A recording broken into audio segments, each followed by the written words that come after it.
Get off of Instagram and Snap and get off all these blogs and get into something that can really, really move your life forward. So when you spend so much time in the blog world, the Instagram world, the chat world, you're wasting valuable time. If I was young and I had what you have, I had no technology growing up, nothing. You couldn't download a book. You had to go to the library, find the book, and hope somebody ain't told a page out that you want to read. That's what it used to be. Y'all got Google. You can Google anything. You all have stuff at your fingertips that can make you great. But if you could combine your technology with your parents and your grandparents' work ethic, you could be rich, man. But you cannot erase the work ethic part. There is no getting around. Ain't no elevator to the top. You got to take the stairs. The elevator don't go to the top, man. Not in the world of success. Y'all got to start getting gritty, man. I hate it when I see young people wasting their time, wasting all this technology got, just sitting around in this world that's been created for you, that everything is instant. How you rely on technology, and it's a help to you. But young people, you got to get gritty, man. You got to develop some dog in you. You got to understand, you can't Google success. Go Google it. I've seen stuff hopefully you'll never see. And I've seen some things I hope one day you do see.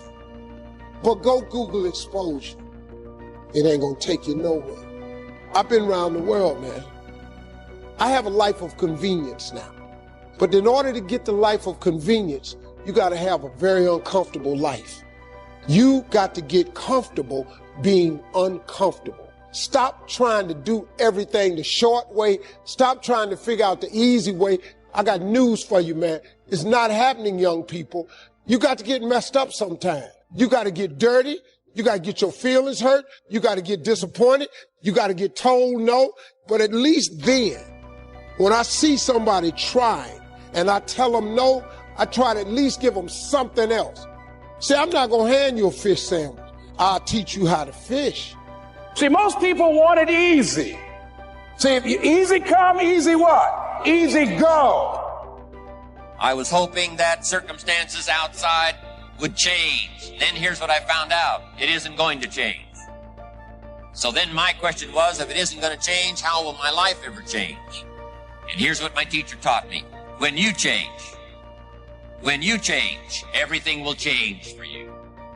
When you get better, everything will get better for you. Work harder on yourself than you do on your job.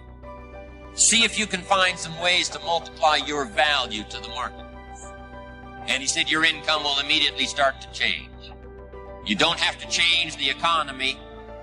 You don't have to change countries. You don't have to change circumstances out there. All you've got to do is look within and see if you can change yourself for the better.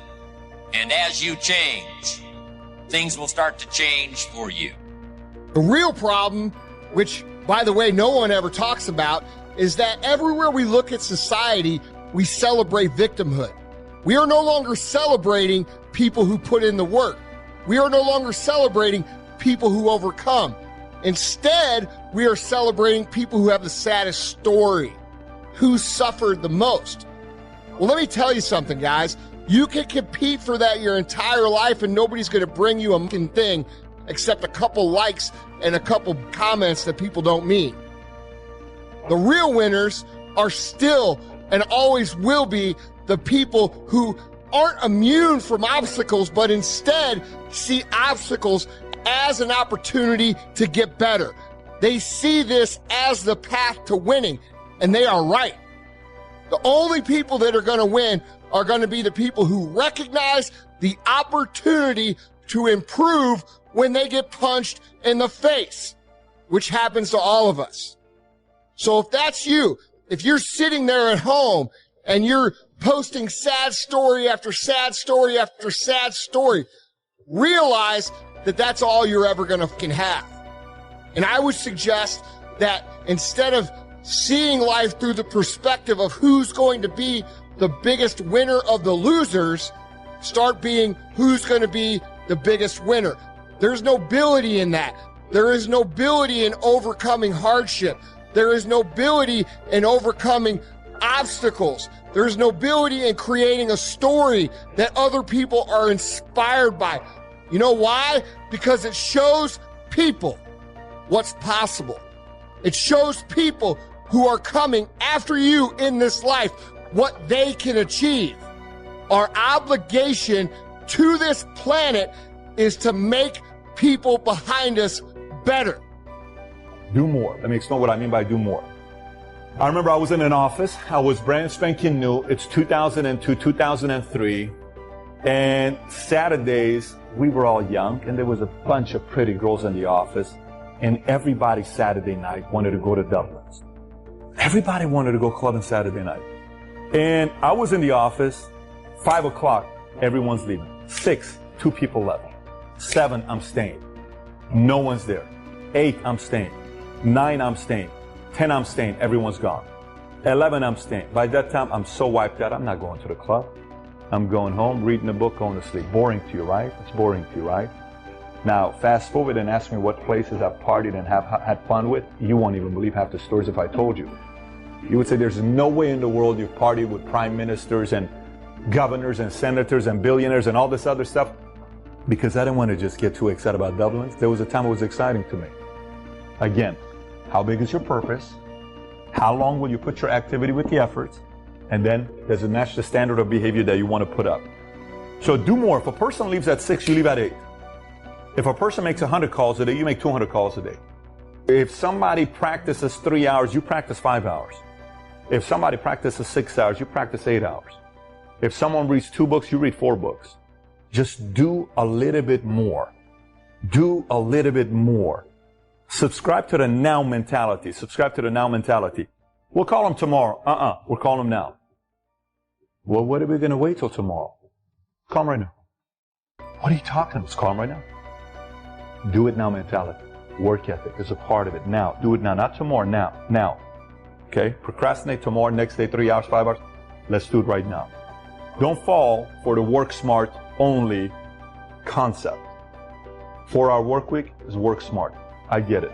I respect it. Some people like that. Nothing big has ever been built without working very hard. And I'm talking very hard. Very hard. It's Friday night right now while we're shooting this. Everybody's gone in the office. Everyone's going out to dinner. I just got back from Burbank, California. I got a bunch of other travels that's coming up. We're here right now in the office. Why are we doing this? Well, Pat, how do you find the time to shoot these episodes? You never miss a Tuesday and a Thursday episode of Valuetainment. Because some nights on Friday night, I want to go home and kick it and relax, and I don't. And we shoot these episodes because we're supposed to come to you Tuesdays and Thursdays. And do you realize, from the moment we said Tuesdays and Thursdays, we've never, ever done an episode that we've missed on Tuesday or Thursday. Why? It's part of commitment. It's part of showing up. So when people tell me, but I'm sick, I have this, I have that, then this is not your game yet. Then this is not your game yet, okay? Cut distractions.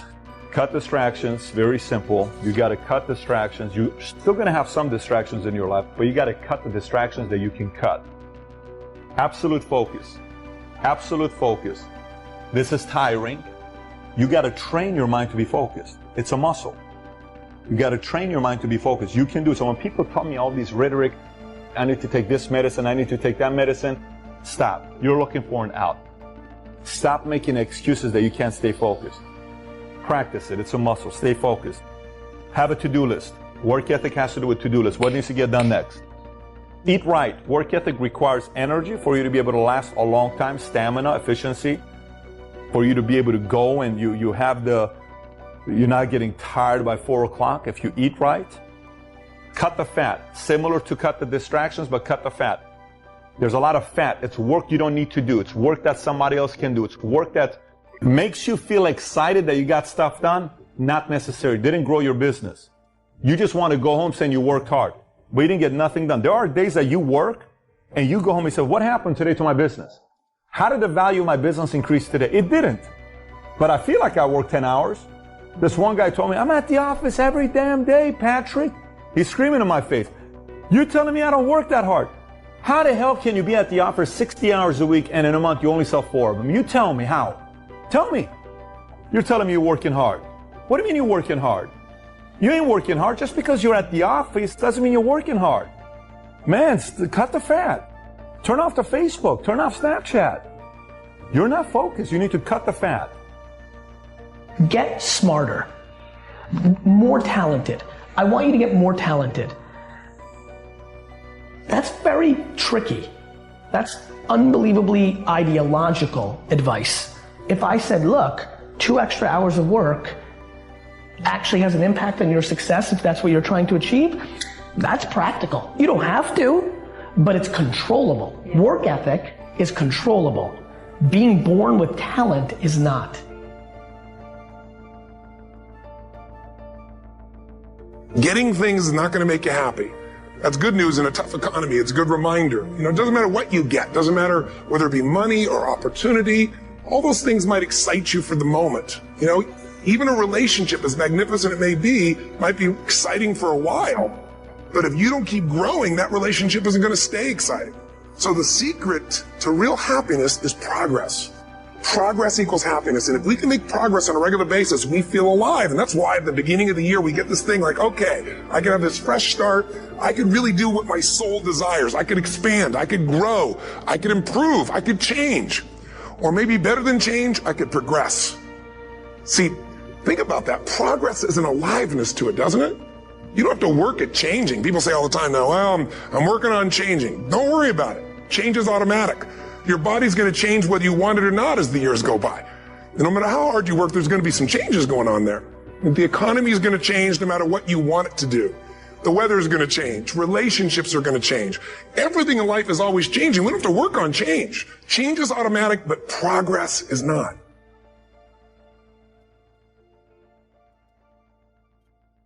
See, I accepted a long time ago I wasn't the smartest, the best looking, the fast enough, with the best background, the most connections. I didn't have any of those things. What I could control was my work ethic. You've heard me speak many times about outworking everybody, but I think that just feels good when we hear it, but most people don't take it seriously. If you think that I have a little bit of success in my life, I can tell you what I attribute it to.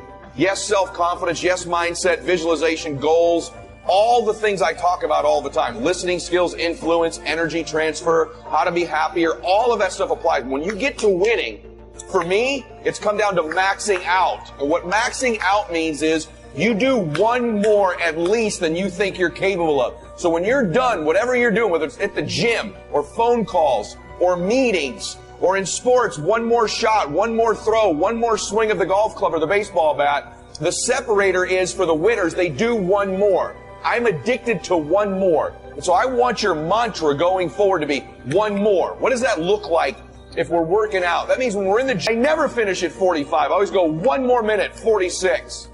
If I'm at the office and I'm supposed to make 25 phone calls that day, when I'm at the end of the day, I always do one more. If I've got meetings, I always do one more. My mantra for 3 decades in business has been one more. Why? Because we get out of life what we think we deserve. And I'm the kind of guy that I know when you do 45 minutes on the treadmill and I do 46, I deserve to be fitter. I know that when I'm lifting weights and I watch you do 5 sets of 10 and every single time I do one more. When it's a set of 5, I do 6. When it's a set of 8, I do 9. When it's 45 on the treadmill, I do 46. When it's supposed to be 20 phone calls, I make 21. When it's supposed to be an 8-hour workday, I work 9. Whatever it is, I always do one more. And what that does is it makes me eventually think I'm doing things other people aren't willing to do, so I should get things other people aren't going to get. Okay, let me tell you this. I was going to tell you this. The way to become a millionaire, if you could think of how to become a millionaire, you do it by Friday. You don't have to go that far. All you have to do is think of your God-given gift. All of you have the ability to make, you can charge, all of you can do something somebody will pay you $10 to do. I don't care if it's cutting grass, doing their hair, painting a wall, babysitting, taking care of the elderly, teaching, tutoring. Everybody can do something for $10. This is how I got to this place of success. My jokes were $25 a night. I made that for a long time.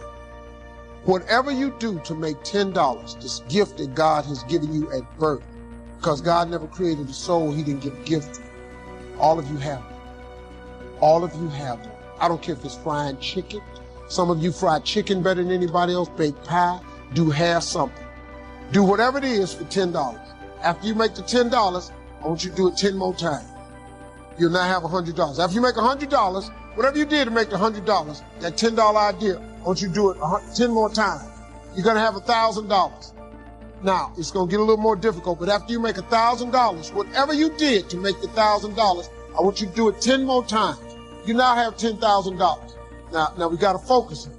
Whatever you did to make $10,000 that started off with your $10 idea, what I want you to do is focus. I want you to do it 10 more times. You now have $100,000. Now, this is where it gets very, very different. You're going to have to hire some people. You're going to have to pay some people some money. But you take that $100,000 and you reinvest it.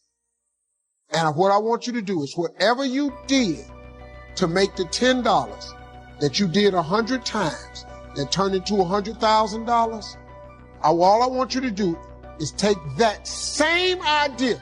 Don't change nothing. Do it 10 more times. I got news for you. You have just made $1 million.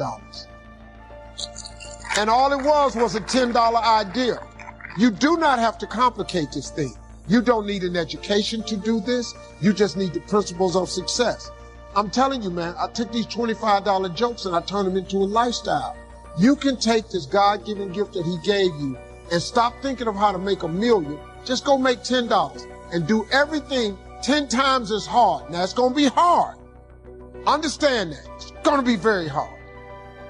But you ain't got nothing else to do. Because let me tell you something about being not successful. Being not successful, that's really hard too. So you might as well apply yourself to something that has a benefit. I'm telling you, that's how you make $1 million. Quit tripping. Quit tripping. You have the way. God has already given it to you to make $10. All you got to do is do it in multiples. That's all anybody do. That's all. It's just 10 people got on Facebook. Then 10 more people. Then 10 more people. Then 10 million got on. Now they got 100 million people on Facebook. You know, this dude making billions of dollars. It's the same thing. It's what it is. You have it in you. You just got to apply. And you got to believe that it can happen for you. All right, you ain't got to believe it. Time I was 31. Here's the best advice I give my teenage friends. It was easy. What can I tell you? It was hard? No, it was easy. I'm a millionaire by 31. Let me tell you how I did it. I got 3 reasons why I got rich by the time I was 31. Let me give you those. Here's number 1. I lived in America. I mean, how lucky can you get? America's easy. That's why everybody wants to come here. People haven't plotted and schemed for 50 years saying if I could just get to Poland, everything would be okay. No. The boat people are not desperately trying to get to Vietnam. No. They're not squeezing through the fence to try to get into Mexico. No. Neil Diamond says, looks like everybody's heading for. They're all coming to America. Why? Everybody wants to come here by every means possible to get here. Why? Because America's easy. So if you go home with anything, go home with that. Mr. Rohn reminded us that America's easy. He got rich by the time he's 31. America's easy. Bangladesh is hard. Just take that home. Here's the average yearly income in Bangladesh, $120. That would be hard. Tell me hard versus easy. So America's easy. Cambodia would be hard. The Khmer Rouge killed 2 million Cambodians to make communism work. That's hard. America is easy. India would be hard. They got their challenges these days. Tough. America's easy. China would be Really hard. Underline really and make a study. It's hard. America's easy. And now in about 90 days you can have that memorized. I'm telling you, that's all you need. I got rich by the time I was 31. I lived in America. America's easy. Now here's number 2. I found an opportunity. That's all you got to do in America, search for an opportunity.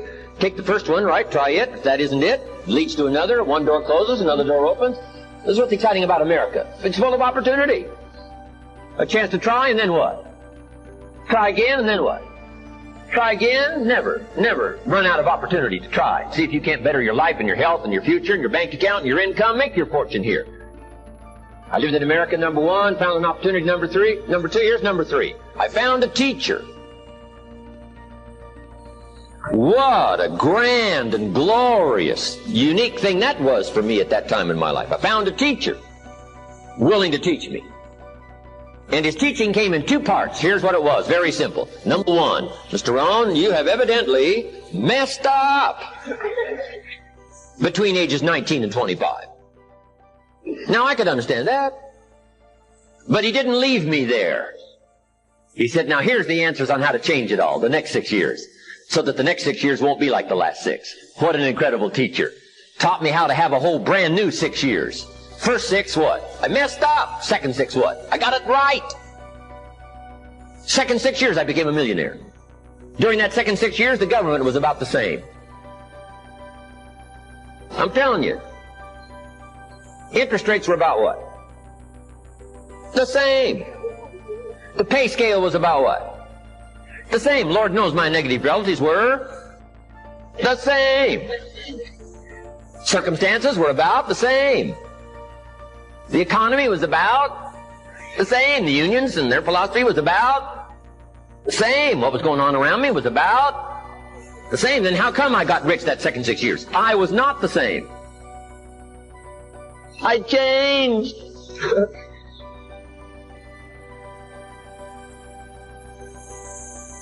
You say, well, Mr. Rohn, if you can do that, can anybody do it? Yes, I invite you on that journey. Anytime you want to. You can stay the same so that the next 6 years will be like the last 6. Take a look at the last 6 years. And I'm telling you, the next 6 years of your life is going to be like the last 6. Unless you want to count on this short list that we call not much list. Most everybody's counting on this not much list. What if all of your negative relatives turn positive? What would that do for your future and your fortune?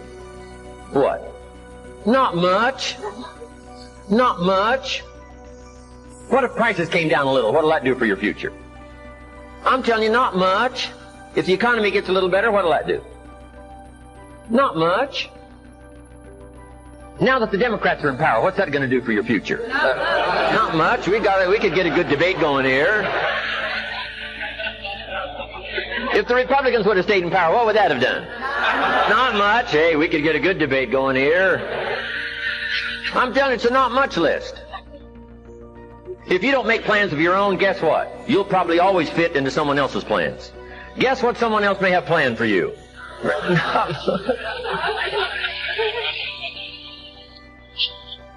Then what's going to make the difference? You're going to have to make the difference. You're going to have to take charge. Now, Mr. Schoaf, my teacher, gave me a promise, and I want to give you that promise now. Here was the promise I got, and I bring it to you. Here's what my teacher said. If you will change, Mr. Rohn, he said, if you will change, everything will change for you. You don't have to change the government. You don't have to change prices. You don't have to change taxes. Get all that. He said, if you will change, everything will change for you. And the first thing you start changing is what? Your philosophy.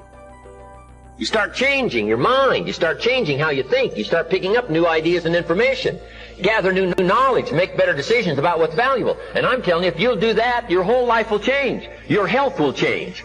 Your relationship with your family will change. Your ability to cope with challenges and problems will change. I'm telling you, income, promotions, all of it will change. If you will change, it'll all change. If you won't change, it isn't going to change. You can keep your fingers crossed if you want to and hope they'll straighten it out. You can wish for the wind not to blow quite as severe, but I'm telling you, wishing for the wind to change in your favor, we call naive at best. Don't do this any longer. Wish for a better wind. The key is to wish for the wisdom to set a better sail. Utilize whatever wind it blows to take you wherever you want to go. That is the philosophy I picked up at age 25, and it revolutionized my whole life. And here's what I found. I found it was easy. I got rich by the time I was 31, and it was easy. Now here's my definition of easy. Got to jot this down. My definition of easy, meaning something I could do. I figure if it's something you can do, it's easy. Now here's a parenthesis. Parenthesis, I worked hard at it. I found something I could do which was easy, but I worked hard at it. I got up early and stayed up late, worked hard that 6 years. But what I did was easy, meaning it was something I could do. You say, well, Mr. Rohn, if it was so easy, how come everybody else around you during that 6 years, how come they didn't get rich? Here's why. It's easy not to. How else would you describe it? That's it. You say, no. For all of the rest of them, it was hard for them and it was easy for you. That's not true. You couldn't debate me on that in front of this intelligent audience.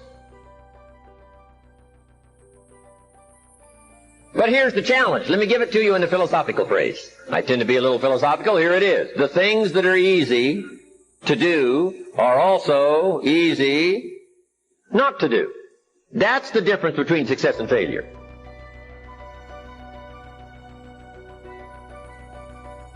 So you've got the choice here today of one of two easies. Easy to or what? Easy not to. I can give you in one sentence how I got rich by the time I was 31. Here it is in one sentence. I did not neglect to do the easy things I could do every day for 6 years. Underline. I did not neglect. That's the key. I found something easy I could do that led to fortune, and I did not neglect to do it. Major reason for not having everything you want in America. Major reason for not having more of what you want in America. More health, more money, more power, more influence, more everything. Major reason why you don't get it. Simple answer. Neglect. Neglect. And here's the problem with neglect. It starts as an infection. And if you don't take care of it, it becomes a disease. And here's what else is the problem. One neglect leads to another. Neglect to do wise things with your money, you'll probably neglect to do wise things with your time. Neglect to do wise things with your time, you'll probably neglect to do wise things with your business. One leads to another, leads to another. Pretty soon, neglect has you by the throat, emptying your purse, emptying your heart, emptying all of your chances for equities and power and all the good things. Neglect. What if you should be walking around the block every day for your good health and you don't? I'm telling you, you're on the wrong track. You should do it, you could do it, you don't do it. That's called formula for disaster. All you've got to do is let that and a few other things accumulate for 6 years, and now you're driving what you don't want to drive, wearing what you don't want to wear, living where you don't want to live, doing what you don't want to do, maybe having become what you really didn't want to become. I'm telling you, that's it. Just neglect along, drift along, and it's got you by the throat. It'll take all your values, leave you with just a little bit of dust in a summer wind, and it'll soon be gone.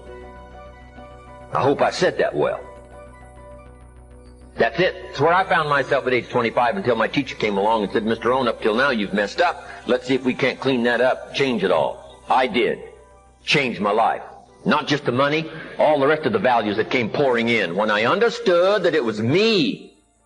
It was me. So take the easy approach. This stuff's easy to figure out. Getting rich is easy. I teach it to teenagers. How to be rich by 40. 35, if you're extra bright, this stuff is not difficult. I love to teach kids enterprise. I'll ask you how you're doing. I want you to say better than good and better than most. How you doing? I know that's right. And sometimes even better than that, right?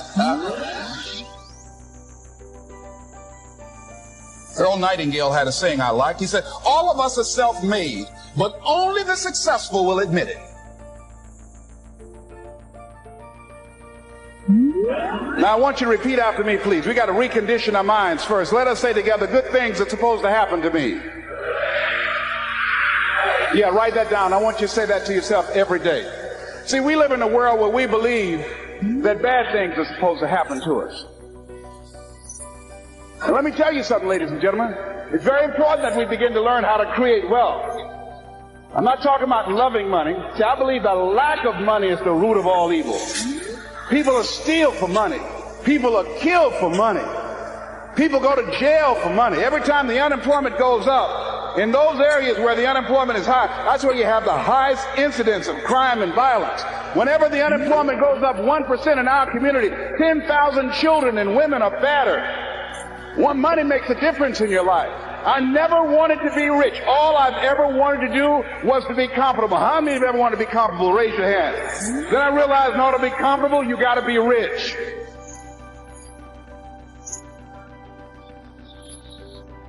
An old friend of mine, Zig Ziglar, said, people say money won't make you happy, but everybody want to find out for themselves. Rita Davenport said money ain't important, but it's right up there with oxygen. And let me tell you something, fellas, even if you're as homeless as I am, if you got some money, women will find something cute on you.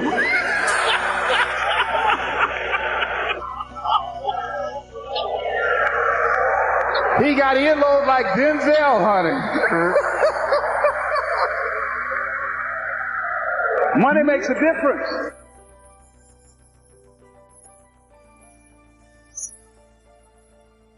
Let me tell you what money does. Number one, it gives you control over your life. Write that down. Number two, it gives you options. 3, it allows you to live a life of contribution, to contribute to things that you feel strongly about. So here's the first step to accumulating wealth. If you expect to do it, write this down. You must be willing to do the things today others won't do, in order to have the things tomorrow others won't have. What are the things that others won't do? Number one, make discipline a major force in your life. How many of you know if you'd have been more disciplined, you'd be further along to reach your goals right now? Socrates said the undisciplined life is an insane life. The road to life is straight and narrow because few there be that are willing to discipline themselves. Here's something else that most people won't do. Make it okay to fail. A lot of people, 85% of people, allow their fear of failure to outweigh their desire to succeed. Repeat after me, please. Anything that's worth doing is worth doing badly. Yes. See, anything is worth doing right, as we have been taught, if you know how to do it. But if you don't know how to do it, it's worth doing badly until you get it right.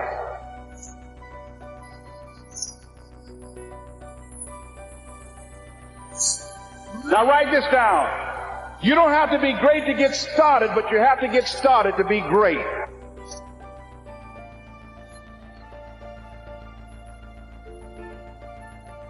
To me, my definition of success is doing what you love to do and find somebody to pay you to do it. So what do you love to do? And then explore ways in which you can earn a living doing that. Cooking, writing, painting, working with numbers, working with people.